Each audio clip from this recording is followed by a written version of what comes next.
Welcome to our channel RK tutorial. So మన ఛానల్లో ఉన్న సబ్స్క్రైబర్స్ అందరికీ గుడ్ న్యూస్ అండి. మరి చాలామంది రిక్వెస్ట్ మేరకు ఏపీ హాస్టల్ వెల్ఫేర్ ఆఫీసర్ లేదా హాస్టల్ వార్డెన్ ఉద్యోగాలకు సంబంధించి ఫుల్ కోర్సు ఇంతకుముందు మన యాప్లో 1299 ఉండేదండి. సో దీనిని మళ్ళీ 799 రూపాయలకి అందచేయడం అయితే జరుగుతుంది 2 సంవత్సరాల వ్యాలిడిటీతో. సో కాబట్టి ఈ ఆఫర్ కేవలం 2 రోజులు మాత్రమే ఉంటుందండి. ఓకే, వెంటనే మరి పర్చేజ్ చేయండి. ఇందులో 1000కి పైగా క్లాసెస్ ఉంటాయి, టెస్ట్ సిరీస్ ఉంటుంది, పీడిఎఫ్ మెటీరియల్ కూడా ఉంటుంది. మూడవ 20 సంవత్సరాల ఎక్స్పీరియన్స్ కలిగిన ఫ్యాకల్టీ చేత క్లాసెస్ అయితే చెప్పించి అప్డేట్ చేయడం జరిగింది. Just 799 2 years validity. దీంతో పాటుగా గ్రూప్ 2 కోర్సు కూడా 999 అయితే ఉందండి. ప్రజెంటు ఈ 2 రోజులు ఆఫర్ పెట్టాము. జస్ట్ 499కే ఇది కూడా అందజేస్తున్నాము 1 year వ్యాలిడిటీతో.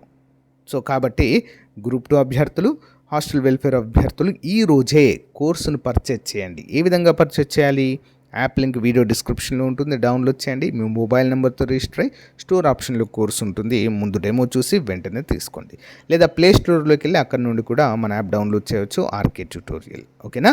60,000కు పైగా అభ్యర్థులు డౌన్లోడ్ చేసి ప్రిపేర్ అవుతున్నటువంటి ప్రముఖమైన సంస్థ. ఓకేనా? All the best. Thank you. Hello everyone, welcome to RK tutorial.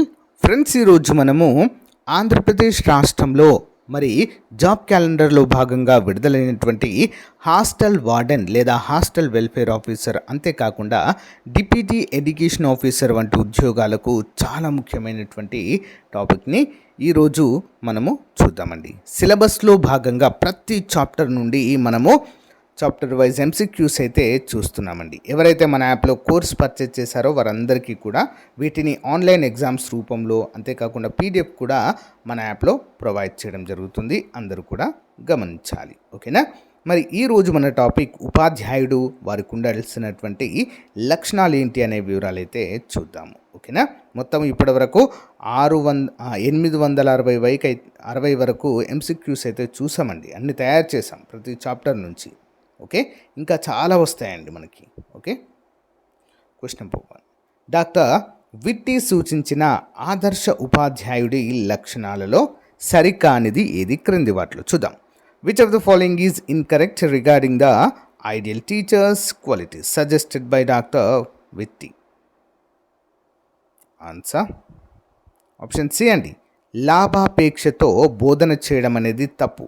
ఈ యొక్క అంశము వారికి ఉండదు, ఈక్వాలిటీ ఉండదు. ఓకేనా? Option A. సహకార భావన మరియు ఓర్పు అనేది ఉంటుంది. వైవిధ్యభరితమైన ఆసక్తులు ఉంటాయి.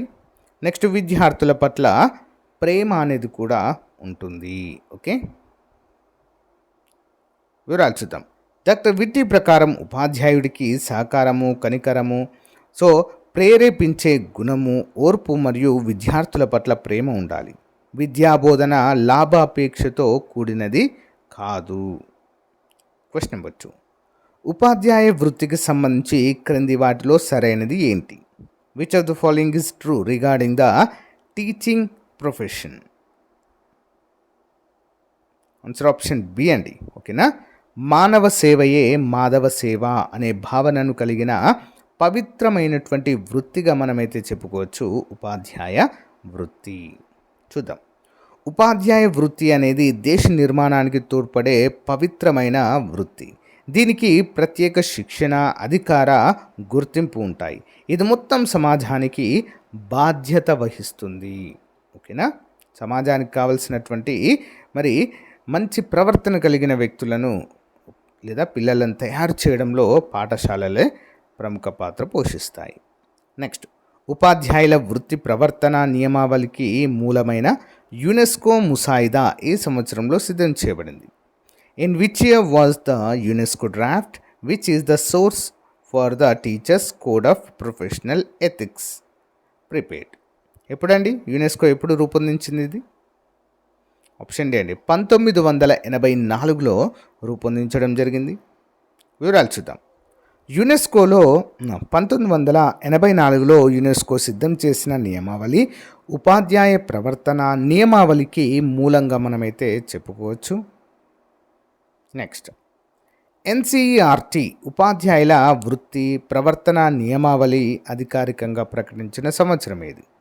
Which year did NCERT officially announce the code of professional ethics for teachers? Option A అండి 1997. వివరాలు చూద్దాం.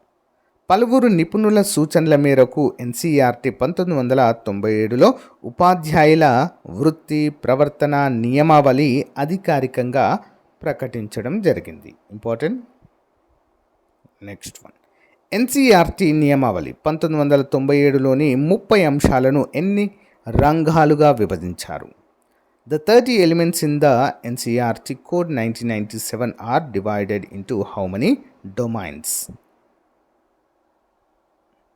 ఆప్షన్ సి అండి 6 రంగాలండి. ఓకేనా, 6 రంగాలు. చూద్దాం. ప్రవర్తన నియమావళిలోని 30 అంశాలను ప్రధానంగా 6 రంగాలుగా విభజించడం జరిగింది. Next one. పాఠశాలలను మానవ వనరుల కేంద్రాలుగా రూపొందించడం అనేది ఉపాధ్యాయుని మరి ఏ సంబంధానికి చెందుతుంది? Making schools as a human resources centre belongs to which relationship of a teacher? Answer option B అండి. ఓకేనా, సమాజం లేదా దేశంతో సంబంధాలు. నెక్స్ట్ వన్ చూద్దాం. సమాజం లేదా దేశంతో సంబంధాల రంగంలో ఉపాధ్యాయుడు పాఠశాలలను మానవ వనరుల కేంద్రంగా మార్చాలని సూచించబడినది ఏది? ఇవన్నీ కూడా. నెక్స్ట్. విద్యార్థులకు ట్యూషన్లు చెప్పి గౌరవ భృతిని ఆశించకపోవడం అనేది ఉపాధ్యాయుని ప్రవర్తన నియమావళిలోని ఏ రంగం క్రిందికి వస్తుంది? Not expecting honorarium by giving tuitions to students comes under which domain of the teachers code of conduct? దేని క్రిందికి వస్తుందండి ఇది? ఆప్షన్స్ అండి. విద్యార్థులతో సంబంధాలను పెంచుకోవడానికి సహాయపడుతుంది. చూద్దాం. విద్యార్థులతో సంబంధాల విభాగం ప్రకారం ఉపాధ్యాయులు ప్రైవేట్ ట్యూషన్లు చెప్పి డబ్బులు ఆశించకూడదు. ఓకే. Next one. మానవ హక్కుల విద్యాభ్యాసన కృత్యాలపై 1978లో యునెస్కో సమావేశం ఎక్కడ జరిగింది? మానవ హక్కుల బోధనాభ్యాసన కృత్యాలపై 1978లో సమావేశం ఎప్పుడు జరిగింది? Where was the 1978 UNESCO conference on human rights education and teaching learning activities held? Option B Vienna వియన్నా. ఆస్ట్రియా రాజధాని వియన్నాలో జరిగిందండి. చూద్దాం వివరాలు. 1978లో వియన్నాలో మానవ హక్కుల బోధనాభ్యాసన కృత్యాలపై చర్చ ప్రారంభమైంది. ఇంపార్టెంట్. నెక్స్ట్. ప్రజాస్వామ్యం కోసం విద్యపై 1992లో అంతర్జాతీయ వేదికను ఎక్కడ ఏర్పాటు చేశారు? Where was the international forum on education for democracy established in 1992? ఎక్కడండి? Option A Tunisia. ఓకే, ట్యూనిస్లో ఏర్పాటు చేయడం అయితే జరిగింది. చూద్దాం. 1992లో ట్యూనిస్ నగరంలో ప్రజాస్వామ్యం కోసం విద్యపై అంతర్జాతీయ వేదిక ఏర్పాటు చేయబడింది. Next one. భారత రాజ్యాంగంలో ఏ ప్రకరణ కర్మాగారాలలో 14 ఏళ్లలోపు బాలబాలికలను నియమించడం నిషేధించింది? Which article in the Indian Constitution prohibits the employment of children below 14 years in factories? ఏ చట్టం ప్రకారం అండి? ఏ ఆర్టికల్ ప్రకారం? ఆప్షన్ సి అండి ప్రకరణ 24 ప్రాథమిక హక్కుల జాబితాలో ఉంటాయి ఇవి. ఓకే. రాజ్యాంగంలోని ప్రకరణ 24 బాల కార్మిక వ్యవస్థను అనగా 14 ఏళ్లలోపు పిల్లలను కర్మాగారాల్లో పనిచేయడాన్ని నిషేధిస్తుంది. ఇంపార్టెంట్. Next one. పిల్లల నుంచి నిర్బంధ సేవ చేయడాన్ని, వారిని వస్తువులుగా మార్చడాన్ని నిషేధించే రాజ్యాంగ ప్రకరణ ఏది? Which constitutional article prohibits forced labour from children and teaching them as commodities? Option A అండి ప్రకరణ 23. ఓకే, ఆర్టికల్ 23 ప్రకారం ఇది నేరం. చూద్దాం. ప్రకరణ 23 బాలల నుంచి నిర్బంధ సేవ వాటిలో అంగట్లో అమ్మే వస్తువులుగా మార్చడాన్ని నిషేధిస్తుంది. వారందరినీ కూడా మరి పని చేయడానికి ఇది నిషేధిస్తుందండి. బాల కార్మిక వ్యవస్థను నిర్మూలించడమే దీని యొక్క ప్రధాన ఉద్దేశము. నెక్స్ట్, ఐక్యరాజ్య సమితి సర్వప్రతినిధి సభ బాలల హక్కుల ఒప్పందాన్ని ఎప్పుడు ఆమోదించింది? When did the UN General Assembly adopt the Convention on the Rights of the Child? Option A అండి 1989 నవంబర్ 20. చూద్దాం. ఎగ్ లెంటిన్ బెగ్ చొరవతో 1989 నవంబర్ 20న ఐక్యరాజ్య సమితి CRCని ఆమోదించడం జరిగింది. Okay, next one. ఏ ఉపాధ్యాయురాలు చొరవతో బాలల హక్కుల ఒప్పందము ఆమోదించబడింది? CRC. With a whom initiative as a teacher was the convention on the rights of the child adopted? CRC. Option B అండి ఎగ్ లెంటిన్ బేగ్. చూద్దాం. ఎగ్ లెంటిన్ బేగ్ అనేటువంటి ఉపాధ్యాయురాలి విశేష కృషితో బాలల హక్కుల పత్రము ఆమోదించబడిందండి ఐక్యరాజ్య సమితిలో. Okay, next one. 1959 ఐక్యరాజ్య సమితి బాలల హక్కుల ప్రకటనలో మొత్తం ఎన్ని సూత్రాలు ఉన్నాయి? How many principles are there in the 1959 UN declaration of the rights of the child? Options అండి 10 సూత్రాలు ఉన్నాయండి. ఎన్ని ఉన్నాయండి? 10 సూత్రాలు. చూద్దాం. 1959 నాటి ఐక్యరాజ్య సమితి బాలల హక్కుల ప్రకటనలో మొత్తము 10 ప్రాథమిక సూత్రాలు ఉన్నాయి. Next one. బాలల హక్కుల ఒప్పందం CRCలో మొత్తం ఎన్ని ప్రకరణలు ఉన్నాయి? How many articles are there in total in the convention on the rights of the child? Options అండి 54 అండి. మొత్తం ఎన్ని ఆర్టికల్స్ ఉన్నాయి? 54 ఆర్టికల్స్ ఉన్నాయి. ఇంపార్టెంట్ క్వశ్చన్ అండి ఇది. CRCలో మొత్తం 54 ప్రకరణలు ఉన్నాయి. వీటిని 3 భాగాలుగా విభజించడము జరిగింది. నెక్స్ట్, CRCలోని మొదటి భాగం 1 నుంచి 41 ప్రకరణలు దేనిని వివరిస్తుంది? What does the first part article 1 to 41 of the CRC explain? దేని గురించి ఉంటుందండి 1 నుంచి 41వ ప్రకరణలో? ఆన్సర్ ఆప్షన్ బి అండి. ఓకే, 18 ఏళ్లలోపు బాలబాలికల మానవ హక్కుల గురించి ఇందులో మెన్షన్ చేయబడి ఉందండి. ఏంటండి? 18 ఏళ్లలోపు బాలబాలికల హక్కులను గురించి, ఓకే, హ్యూమన్ రైట్స్ గురించి మెన్షన్ చేయబడి ఉంది. మొదటి భాగము 1 నుంచి 41 ప్రకరణలు 18 ఏళ్లలోపు పిల్లల హక్కులు మరియు వాటి అమలు చేసే మార్గదర్శకాలను తెలుపుతుంది. నెక్స్ట్, CRC ఆర్టికల్ 7 దేనికి సంబంధించింది? What is CRC article 7 related to? Option B అండి పుట్టుకను నమోదు చేయించుకునే మరియు జాతీయత గుర్తింపు పొందేటువంటి హక్కు. Right to birth registration and acquiring nationality. Important question అండి. ఆర్టికల్ 7 ప్రకారం పిల్లలకు తమ పుట్టుకను నమోదు చేయించుకునే జాతీయత పొందే తల్లిదండ్రులను తెలుసుకునే హక్కు అనేది ఉంది అన్నట్లుగా మనకు దీంట్లో తెలియజేశారు CRC ఆర్టికల్ 7లో. Next one. తన గుర్తింపును కుటుంబ సంబంధాలను కాపాడుకునే హక్కును తెలిపే CRC ఆర్టికల్ ఏది? Which CRC article states the right to preserve identity and family relations? Option A article 8.